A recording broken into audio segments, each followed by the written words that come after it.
शपथ लेने के बाद शहर भ्रमण में दुर्ग सर्किट हाउस पहुंचे कैबिनेट मंत्री गजेंद्र यादव को गार्ड ऑफ ऑनर से सम्मानित किया गया, जिससे उनके कार्यकर्ताओं और विभागीय लोगों से मुलाकात की और मीडिया से हुए रूबरू। आपको बता दें, जहां मंत्री बनने के बाद गजेंद्र यादव दुर्ग शहर भ्रमण के दौरान दुर्ग सर्किट हाउस पहुंचे, जहां सैकड़ों की संख्या में लोगों ने कैबिनेट मंत्री गजेंद्र यादव का गर्मजोशी के साथ स्वागत किया। इस दौरान वे कार्यकर्ताओं और विभागीय लोगों से मुलाकात किए। इस दौरान कार्यकर्ताओं में बड़ा ही उत्साह नजर आ रहा था और उनके सर्किट हाउस पहुंचने के बाद तुरंत गार्ड ऑफ ऑनर दिया गया। इसके बाद उन्होंने मीडिया से मुलाकात की। इस दौरान उन्होंने कहा, हम अपने उत्पादों को बाजार में लाएंगे, जिसमें ग्राम उद्योग बहुत बड़ा काम कर सकता है। आज आप सबके आशीर्वाद से भारतीय जनता पार्टी ने मुझे टिकट दी, दुर्ग शहर की जनता ने मुझे जिताया और बहुत उम्मीद और विश्वास के साथ माननीय मुख्यमंत्री जी ने कल अपने मंत्रिमंडल में मुझे शामिल किया और स्कूल शिक्षा, ग्रामोद्योग, विधि विधान जैसे महत्वपूर्ण विभाग का दायित्व मुझे दिया है। मैं माननीय मुख्यमंत्री जी जिस उम्मीद, जिस विश्वास के साथ ये नया दायित्व दिया है, मैं कोशिश करूंगा माननीय नरेंद्र मोदी जी की गारंटी, माननीय विष्णुदेव साय जी सुशासन के आधार पे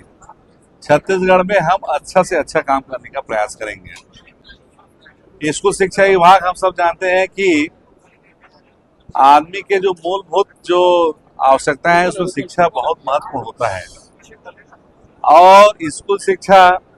प्राथमिक, middle, high school, higher secondary, जो कि किसी भी बालक के लिए जीवन में बहुत आवश्यक होता है, उसका स्कूली जीवन कैसा हो, बेहतर श्रेष्ठ शिक्षा हो सके, श्रेष्ठ उनका जीवन हो सके, बौद्धिक, मानसिक, शारीरिक तीनों विकास हम उसमें कर सके बच्चों का, उसमें हम भरपूर ध्यान देंगे। शिक्षा विभाग में मैं कोशिश करूंगा, अगर पढ़ाई ही प्राथमिकता में हो, अन्य गतिविधि बाद में हो, पहले प्राथमिक रूप से पढ़ाई में ध्यान दें, शिक्षा का गुणवत्ता बढ़े, उसमें मैं ध्यान दूंगा। साथ ही साथ ग्रामोद्योग विभाग के बारे में मैं कहना चाहता हूँ, पुराना अगर पारंपरिक हम देखें, पहले गांव में पारंपरिक व्यवसाय चलता था और वो पारंपरिक व्यवसाय से ही लोगों का जीवनोपार्जन चलता था,